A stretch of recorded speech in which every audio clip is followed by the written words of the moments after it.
Okay, James. In the previous discussion, we were talking about like the two. I guess you were. What were you saying? The two responses. To me getting hurt using Right. mass transit. Mass transit. Right. Okay. You shouldn't have been taking the bus. Right. That's one. You shouldn't have been taking the bus. Right. Okay. Well, I'm just not in a condition to rucksack uphill for 8 miles. Right. I knew I couldn't do that. Okay. Oh, why don't you have a car? Why don't you drive your sedan? You know. I'm not in a financial position. Well. So right. So exactly. I'm a potential god that botched my own construction, so I go to hell. Right. Okay. All right. So the minority that didn't blame me, blamed the government. Well, they shouldn't have those kind of buses. That's unsafe. That's bad. Yeah. You know, there should be a better way. Okay, so either I'm the potential small g god. That's most of the people I know. Like, hey, you know, life is all about never making one bad decision. Yeah. Okay. Okay. And if you ever make one bad decision, you're just screwed. Like you were supposed to freaking know that. Okay. Right. And but 3 of like these 25 people said, well, you know, those buses, they shouldn't have buses like that. Well, that's a declaration that the government is God. Yeah. Which is actually what the founding fathers were getting at. They were trying to construct an earthly God. Mm. And they said it. They wanted, it wasn't blasphemy. They weren't going against God. They wanted to be the governor of just this planet, and they wanted the approval of the governor of the universe. Right. They literally stated they were working on God. Right. They were building God. That's what they were doing. Right. But I have a third way of looking at it, and that's that the modern world is a monster. Okay, that bus could kill me a dozen different ways. A friend of mine got killed running to catch a bus. Okay, everything about the Industrial Revolution was dangerous to the human body. In London, in the early 1800s, for about 50 years, he went through 10,000 kids a year that were brought into slave labor to unjam machines that were never turned off because that would slow down production. Yeah. And these kids were losing their arms and legs and dying at a rate of 10,000 a year. Yeah, for like 50 years. Yeah. Okay. So the industrial life of the West initially turns civilization into a very aggressive kinetic monster. Earlier on in the grain civilizations in the Near East, it was just this corrosive monster that ended up eating its own, and then it would get conquered by outsiders. Right. It would reboot, then it would eat its own, and it would get conquered by outsiders. Right. But with the industrial civilization, you have something that at every step just grinds up the people that participate in pushing the great machine forward. And this idea of the great machine, the great mechanism, goes back as early as the 1720s when a guy named, his last name was Byrd. He was I believe the richest man in Virginia, and he had a plan for trying to like conquer North Carolina or something. Virginia always wanted North Carolina. And his idea was that his overseer and all of his bondmen and bondwomen, that they were all going to do their part as part of the great machine, as all cogs in the gearbox of the machine. Mm. So I think it's healthiest, I mean, at least it's the way I keep from losing my mind, to just look upon the world we live in as a monster that's here to eat you, to propel itself forward, and and then try to avoid that. I'm living the life I'm living for the past 5 years because it already ate me once. I couldn't lift stuff anymore to do my job in the supermarket. years, I became a writing hobo, and well, now I'm running into bumps in the road there. I'm still running from the machine.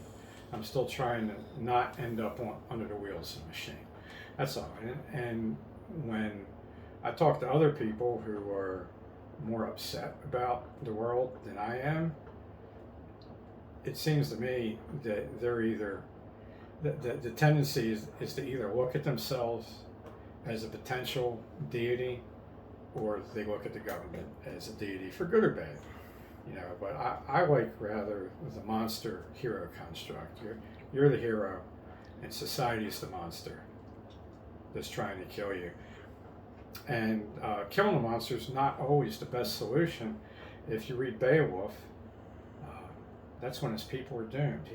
He kills Grendel's mother, and then he kills the dragon. The dragon, yeah. And he dies killing the dragon, and all the women start to mourn because they know they're not going to get another prince like him, and they're all going to end up being enslaved by another race of people. Yeah.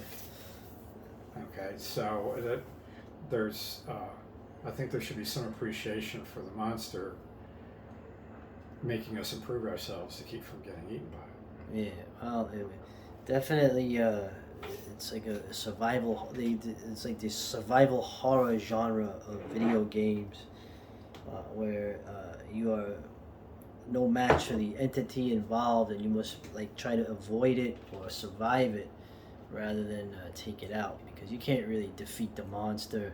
Let's say you can't kill the boogeyman, right? If anyone knows what movie that's from. There's Daniel Defoe, who wrote Robinson Crusoe. He also wrote A Plague Journal.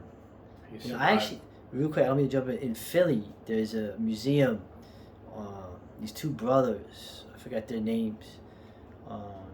They had a library. They had their apartment was like a huge library, and I saw those Defoe books that you mentioned, and it was cool because each one of those plague ones had a skull and crossbones that you would see on this, like even some of the headstones here in Ephrata, you would see that was the Chronicle of the Plague of London or something like that you had mentioned. Anyway, I just thought it was cool. He'd write it as a nice narrative, and he would punctuate it by government edicts and postings like, this is how many people died here this week and so on. He also wrote a general history of the pirates, spelled with a Y, and they were the pirates of his time. Defoe spent a lot of time in debtor prison, and when he was in debtor's prison, he ended up befriending other people that were in debtor's prison because they were no longer pirates, and they gave him first-hand accounts, and he published stuff under other names so that his creditors wouldn't garnish his royalties. But when you read his account of the pirates, and they weren't all good guys, some of them were just psychopathic scumbags. The golden age of piracy that he documented in his own lifetime from like 1710 to 1725, this was the first revolt against the modern world. These guys went to an honor system. They elected their captain. They would send ships to the bottom of the ocean and destroy stuff that they couldn't take because they were fighting against the merchants. They hated the merchants, and that's what they were rebelling against. And if they boarded a ship that just had like working guys, they would let them go and let them keep their ship and let them keep their own stuff. Okay, but they were rebelling against the whole merchant matrix that Great Britain had become by 1700, and it was a doomed struggle, and they knew it. These guys were just spitting into the eye of the hurricane before it tore them apart. They knew that they weren't going to survive, and the irony was every time they looted a ship, they had to once again engage with the modern world, which they hated because they had to find somebody to convert their loot Yeah, into money yeah, that they yeah. could spend and everything. So there was no getting away from it. Every time you got a victory over it, it sucked you back in. That's interesting too, because like I don't know if you're familiar with the Confederate Raiders Yes. during the Civil War. The Commerce Raiders, Right. Raphael Sims. Yeah, they didn't even take. Mostly, they just sank this stuff and destroyed it. They didn't even. They were just trying to stop it getting to the Union, rather than even privateering it. It made more sense just to destroy this stuff and send it to the bottom of the ocean. So I thought that was. I didn't know that about the Confederate Commerce Raiders. Well, it takes a lot of manpower to do anything with that stuff. Yeah, yeah. Okay, so if you're not in the manpower heavy position, there's not a whole lot you can do. Piracy largely worked because of the numbers of men on a pirate ship, and you'd only have 5 or 10 men manning a merchant ship. Yeah, right. So when 200 or 300 guys roll up, what are you gonna do? Yeah. But that was Defoe's account of that. He makes sure that he lets the reader know that these pirates are bad people and they didn't have to do this, but he's kind of doing it with a wink and a nod. It's the same system that was eating him alive. Right. Oh yeah. Well, the debtors' prisons and also the people who weren't married prisons. I have ancestors that were in the Germanic kingdoms, apparently that got in trouble not being married and were locked into the prison where they had to work, basically to be in prison to pay off being locked in the fucking cage. Right? The male and the female, right? The women didn't get any special nothing until they got properly married. I just, obviously that was another thing, Because the marriage contract involves the civic officials. Yes. So just by getting together and raising children with you and your wife, the government's not getting their cut. Right, exactly. Yes. It's like operating in an unlicensed, nail salon. Well, like I said, the best writers, like we keep coming back to, H.P. Lovecraft, Robert E. Howard, Clark Ashton Smith. You can tell that these are not the men who have benefited from modern society and capacity, and in some ways I consider their art for the lowest commodity, which is to say the weird tales, right? The pre-comic book publishing kind of stuff. That was like some of the greatest, some of the real acts of rebellion. I guess you could also involve, I don't know, ethnic organized crime, perhaps in that category of weird tales writers rebelling against the modern world. Maybe old nations that were crushed in wars that I won't mention. Perhaps, real quick, we'll end it today.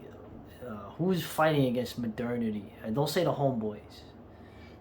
They're like the servants of modernity, like +10. But maybe you don't agree. It's not what's your opinion? Like who's fighting against modernity now, whether they know it or not? Maybe the Taliban. I don't know. It's the tweakers. In America, it's the tweakers. The tweakers. Oh. Well, savage drug addicts, but at this point, just about everybody in and out of the system is a drug addict. Yes. Okay. I think it's like 70% of middle-aged women are on, antidepressants. Right? Yeah, and we're doing the. I just need a prescription for this. Right. We're traditionalists, though. We do the ancient drug of alcohol. But the CBD stuff, the THC, the wax, all that stuff, in these places where they sell them, are pretty big too. So that one writer that really addresses how monstrous modernity is Gene Wolfe and his book of the New Sun, which is Shadow of the Torture, and in the 3 following volumes, he traces a lowly orphan that ends up becoming emperor, and how the act of redemption just locks him back into the thing that made him an orphan in the first place. Okay, and then he follows that up with the Book of the Long Sun, which is 4 volumes, and the salvation of the protagonist was a deity known as the outsider. Oh, Okay, wow. so Alright, that's it. Nobody gets out alive. right. So thank God. Thank Leviathan. Later.